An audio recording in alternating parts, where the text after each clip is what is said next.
All right, hey folks. So today we're going to break down the G minor minuet from the Anna Magdalena notebook, commonly associated with Bach. Although these days we think Christian Petzold, however you say it, is the true composer here.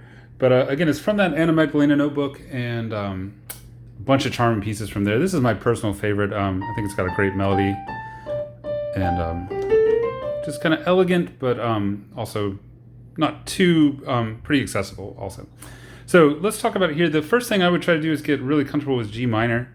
That's going to be this scale. And of course we can add an F sharp if we want the harmonic minor.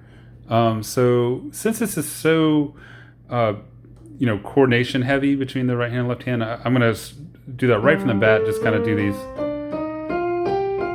scales together. I'm going to go a second time, do that harmonic minor there.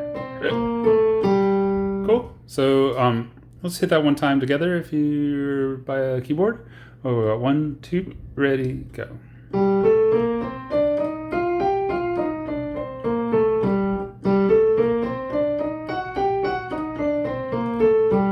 Cool. So those are the notes we'll be working with here. And let's take a look at this first part. I'm going to play up to the first trill. So I know this doesn't all fit in frame, but we'll start like this.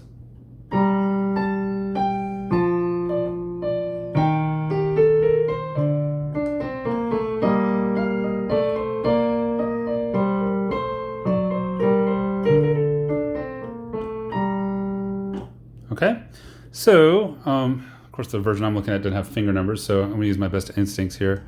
But let's start with the right hand in the beginning. Let's take a deep dive on this part. So we're going so we could definitely whatever fingers help us to get down to the thumb there on the D, that's what we've got to be set up for. So I wouldn't start like this.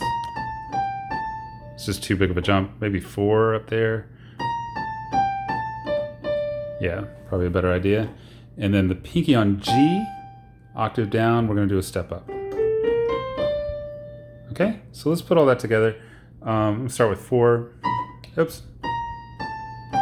A, D, D, pinky on G, step up, G minor position. One more time. 4, 3, 2, 3, D, D, pinky. Okay. And then we're resetting here. We're going to kind of a C minor position. This is going to be the E flat. And we have our rhythmic pattern that's going to take place in the next 3 measures. It's E flat, step up, do the scale.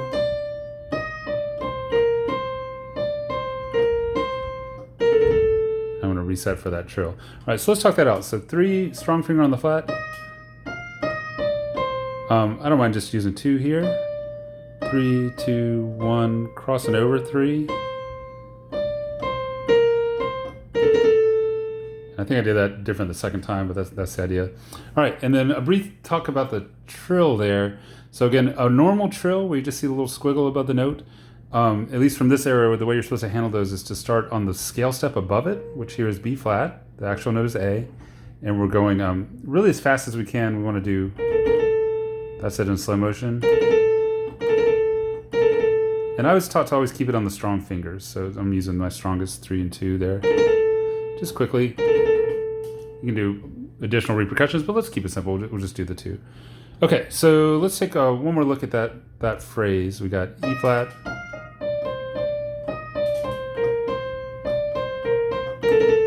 Again, think of the trill as just a single note, even though it's 2, but that's the sound we're going for there. Okay, so let's put those 2 parts together. Starting up here in the B flat, finger 4. Pinky, thumb, reset to E flat, over 3, trill. That's our deal. Okay, so the left hand, let's switch on over here. We got definitely the thumb leading the charge here. Big long 3-beat notes there. We want to remember the E flat here. D, we're coming up. So that's a big leap, of course, but and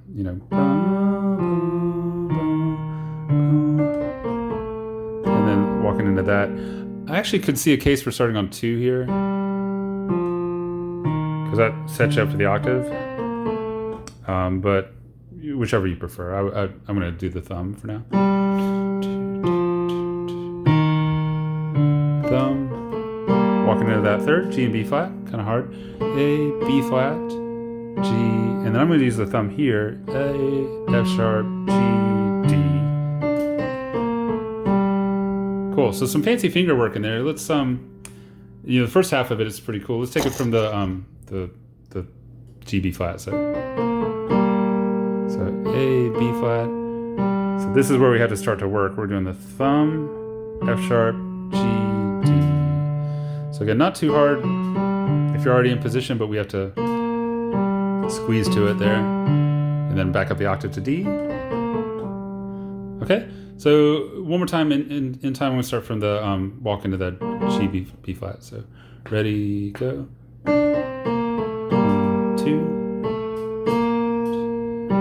Squeeze, F sharp, G, D, D, C, B flat, A, G. And then we'll go and talk about this. So if we land on our pinky there, we've got lower notes coming up. So we're going to do, it's called finger substitution. Sounds fancy, not too hard. We're going to hold the G down, switch to the thumb like that. Kind of a spider walk sort of deal. But yeah, it gets you set up, and we're going to repeat that. All the same stuff. This time it's a natural.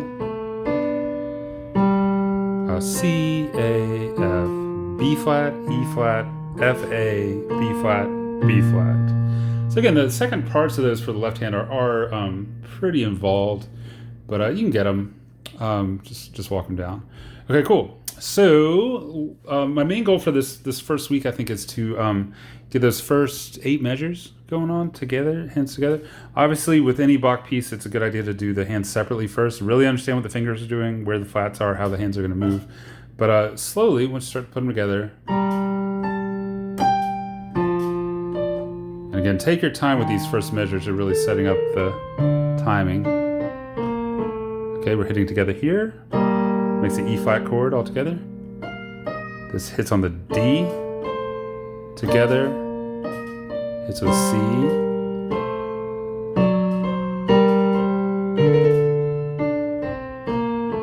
Cool. And again, notice how that trill hits. These are hidden together, but I'm definitely landing on that A. Kind of fun once you get it down and take a little bit of work. Okay, cool. So just one more time. I won't blab as much this time. We'll just kind of play it through. Hopefully we can see both hands fairly well. So.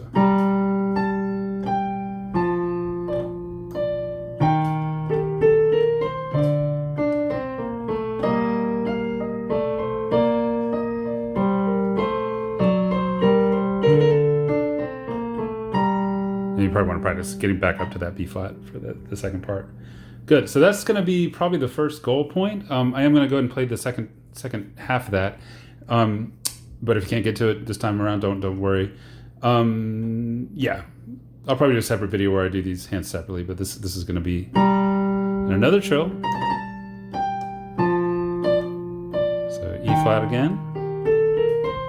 This time it's major. Kind of changes the mood of there. We have another trill. The note is F, so I'm going to start on the G. The next scale step up. Oh, I messed that up. I'm sorry.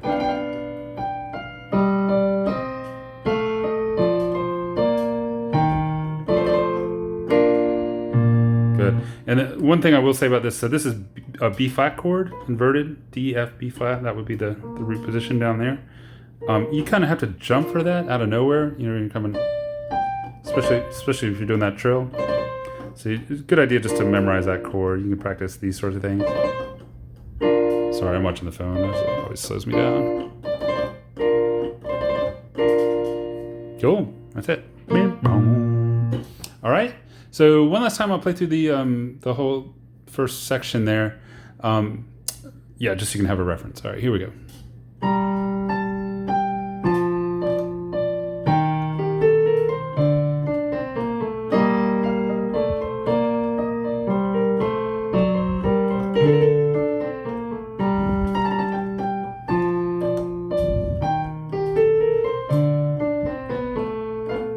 Sorry, starts on G.